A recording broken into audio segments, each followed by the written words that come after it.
Greetings y'all, this is Victor Haskins, and in this video I'm going to give you some tips for how to prepare for your jazz audition for college, whether that means you're auditioning for a degree program in jazz to enter college, or whether you're already at college or already enrolled in college and you're looking to audition for a jazz ensemble or class.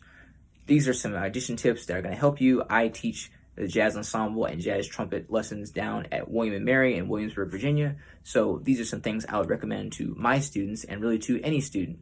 So the first thing is to look up the audition requirements. There is no blanket common thing that every audition is going to ask you to do. Every audition is going to have some similar elements, but they're all going to be different. And you should look at what the specific requirements for the program you're applying for are. So that means you go to the website and you look up either if there's a music school, you go to the jazz department and then you look up audition requirements by instrument, or you look up on the music department website, there might be an audition page and it tells you audition information. And if you don't find it, then you should email someone or call someone at the school and ask for, well, who is the jazz department head or who is the leader of this ensemble, and then ask them for the audition requirements, okay? Because there's no reason to not have the requirements. The requirements are out there. Whether you procure them and get them or not is up to you, and that's going to show how serious you are. So the requirements are on the website. Go look on the website, find it, know the requirements, and know what they are asking for.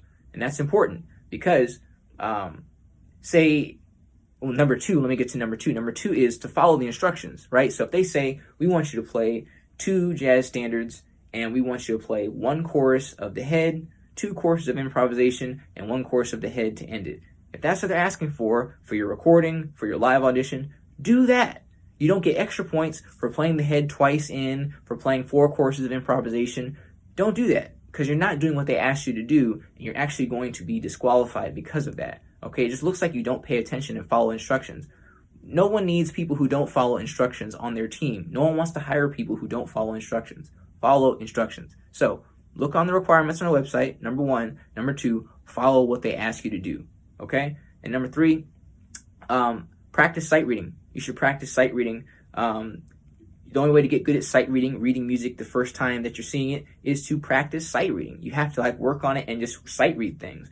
Find different kinds of music, pull it up, and sight read. Look at what the key signature is. Look at what the style is. Look at what the tempo is. Look at what the dynamics are. Look at where the phrase markings are. The more you see music, the more you see it over and over, the better you're going to get at looking at it and going, oh, I know how this goes, without even having to practice it, okay? And that's important. Just like you wouldn't pick up a book and try to go, the cat, maybe if you started reading, that's what we do, but you can't do that when you're trying to sight read. You should be able to read a piece of music, looking at it and go, okay, I know what to do, and play it and execute it properly. The only way to do that is to practice sight reading by sight reading. And number 4 is you should memorize your tunes. If you have the audition requirements ahead of time, which you always will, you should, if they say, okay, you play Au Revoir and play Misty for your audition, you should memorize the melody, you should memorize the chord changes and the form, and you should be able to play that tune without reading it. Because if you have the audition requirements ahead of time, show that you're serious by knowing the music. And knowing the music means not reading the music that you've, ostensibly had months ahead of time at the audition. Play it from memory, play it from your heart, because that's what they want to feel. That's what they want to hear. They want to know that you know the music, not that you're trying to read a chart, okay?